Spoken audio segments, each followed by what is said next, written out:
Today we're taking a look at these MLB matches, which are happening on Wednesday, May 17, 2023, and giving you our team and total picks for today. Welcome back to High Stakes. Before we dive into our video, don't forget to subscribe and to push the notification bell so you don't miss any of our videos. Also check out our Patreon if you want access to our premium picks. Our Patreon is a way for us to help you improve your chances of making more money. You will find the link to our Patreon in the description and comments section below. Seattle Mariners vs Boston Red Sox. The Seattle Mariners are only 4 games behind first place in the American League West thanks to an excellent pitching staff. Seattle is in the top 3 of 4 important pitching statistics. The Mariners are first in team ERA at 3.24, in WHIP at 1.15, and in quality starts with 21. Seattle is third in batting average allowed by its pitching staff at .228. Logan Gilbert is the leader in strikeouts for Seattle with 54, and George Kirby is the leader in victories with 5. Marco Gonzalez gets the nod on the mound Wednesday for Seattle. This season the Southpaw is 3-0 with an ERA 4.42 and 25 strikeouts. The Boston Red Sox are in the top 4 of 4 major hitting statistics. Boston is third in team batting average at .267 and fourth in each of the following. Runs scored 227, on-base percentage .337 and slugging percentage .442. Rafael Devers has 11 home runs and 38 RBI to lead Boston in both categories, while Masataka Yoshida is second in home runs with 6 and second in RBI with 24. Boston has 11 players with 11 RBI or more. The Red Sox have hit 94 doubles, 2 triples and 51 home runs in 42 games. Seattle has lost 8 of the last 10 played head-to-head against Boston, and the Mariners have lost 46 of the last 66 played against Boston at Fenway Park. Although Seattle has won each of Marco Gonzalez's last 3 starts, the left-hander has not pitched well, allowing 19 hits and 10 runs in only 15 innings, and will be facing a Boston lineup that is in the top 4 of 4 hitting statistics.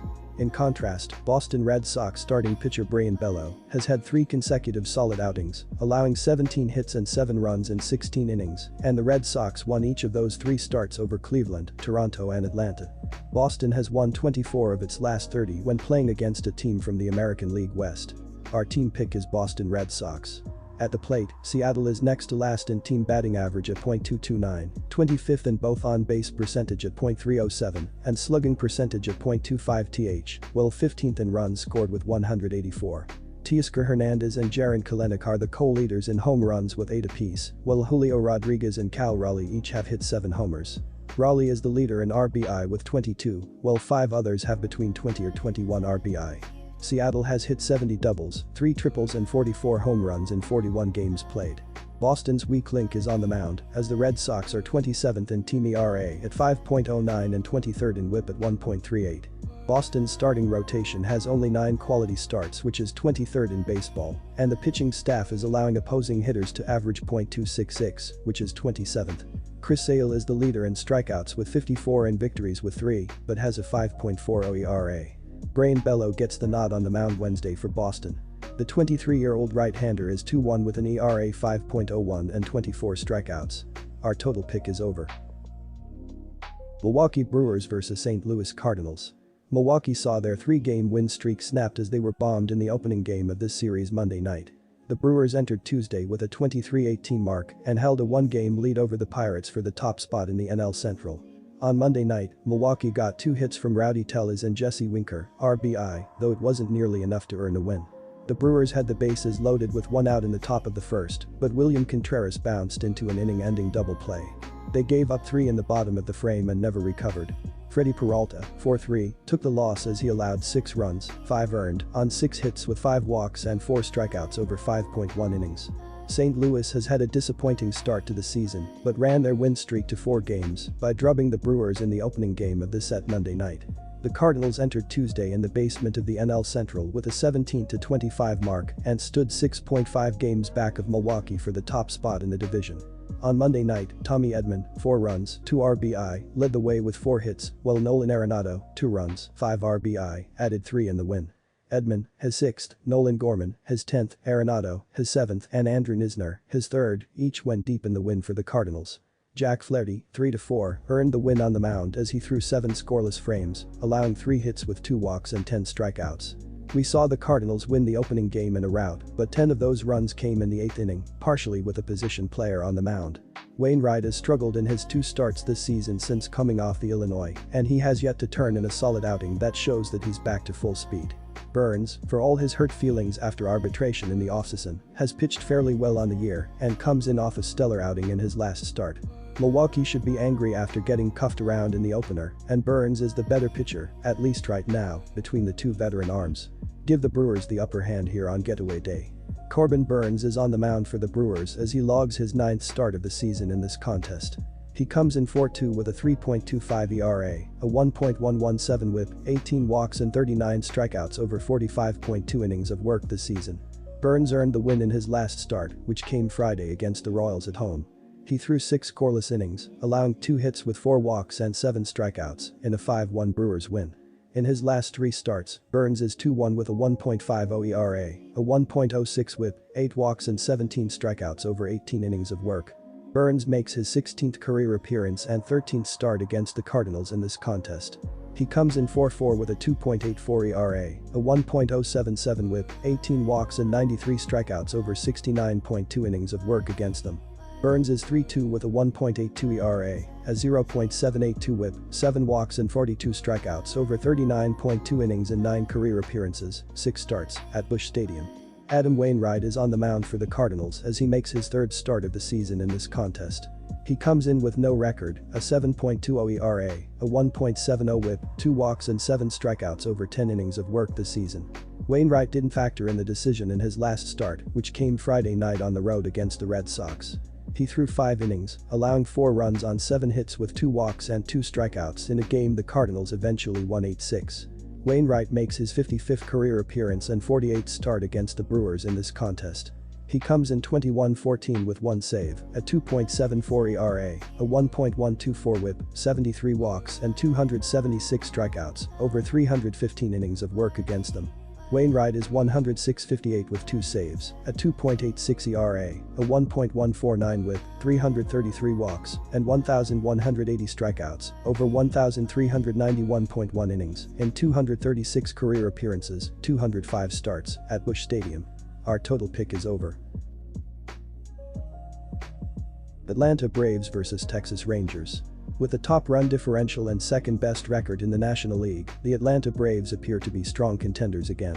Every aspect of the team is impressive, but let's start with a pitching staff that blanked MLB's top offense to begin this series. Atlanta's starting rotation is on the shortlist for the best in baseball, and Spencer Strider will showcase that in Arlington. Strider has a 2.52 ERA this season, including a 1.90 ERA in 4 road starts. He is the league leader in FIP and strikeouts, pending Tuesday night's results. Strider has also improved upon his walk rate, HR9, and WHIP compared to his strong 2022 campaign. Most teams are playing from behind against the Braves because of stellar starting pitching like that. Even after getting shut out on Monday, there wasn't a team in the majors averaging more runs per game than the Texas Rangers. They've largely been doing it with Corey Seager injured too. The Rangers are 5th in OBP and slugging percentage. Adolis Garcia's 10 home runs before Tuesday's games pace a team that's 9th in home runs hit. Garcia is also MLB's RBI leader. Strikeouts are a bit of an issue, but with Marcus Semien, Jonah Heim, and many more raking whenever they make contact, it hasn't mattered much yet. It's been an insane run for Nathan Eovaldi lately, but I think it comes to an end in this game. Eventually, even the greatest pitchers give up runs, and facing an elite offense should bring the scoreless streak to an end. Meanwhile, Atlanta's Spencer Strider is consistently effective and has a better career track record, albeit in far fewer innings. Texas's offense can also explode, but he seems more likely to shut them down than Eovaldi against Atlanta. In a battle of bullpens, the Braves also win more often than not. Roll with a road team to take this game. Our team pick is Atlanta Braves minus 1.5 runs. Nathan Eovaldi is getting the start in this game, and he's been pitching like a man possessed lately. His last 3 starts have seen Eovaldi toss 25.2 innings of shutout ball. His shortest start in that span was an 8.0 inning 5-hit outing against the Angels. Predictably, the Rangers have won Nathan Eovaldi's past 3 starts. With a 1.96 FIP, 0.994 WHIP, and only 1 home run allowed, Eovaldi's name will be penciled into the Owls' all-star roster at this rate. The relievers behind him have been a bit lackluster, but that hasn't kept Texas out of first in the AL West. Our total pick over 7.5 runs. Chicago Cubs vs Houston Astros. The Chicago Cubs extended their losing streak to 3 games following Monday's defeat at Minute Maid Park. They erased a 4-run deficit just to see Alex Bregman pop a 2-run homer in the bottom of the 7th. It was the Cubs' 9th loss in 13 contests, and Chicago was 4 games behind the NL Central leading Milwaukee Brewers on Tuesday. The Houston Astros moved to 22-19 on the season following Monday's victory over the Cubbies. It was Houston's 5th win in 6 games, and the Astros have only allowed 16 runs in that stretch, while scoring 24 in return. They were second in the AL West on Tuesday, 3 games behind the Texas Rangers. The current Astros are 11-for-29 with 3 doubles and 2 home runs against Drew Smyly. Jose Abreu, who went 2-for-3 with a couple of RBI last Monday, is 6-for-11 with 2 doubles and a home run versus Smyly. Although the Astros own a 91 WRC+ against the lefties in May, I think they can get to Smyly in this one. The Cubs, on the other side, sport an 88 WRC+ against the righties in May. They've never met JP France before, and Cody Bellinger's eventual absence would be a huge blow for the Cubs on both sides of the ball. The Cubs bullpen has thrown a staggering 40.2 innings over the last 10 days, posting an underwhelming 4.65 ERA, 4.51 FIP, and 6.4 K9. On the other side, the Astros bullpen has tossed 27.2 frames in that span, tallying a 4.23 ERA, 2.47 FIP, and 11.7 K9. Hereof, I'm going with the Astros to win. Our total pick is over.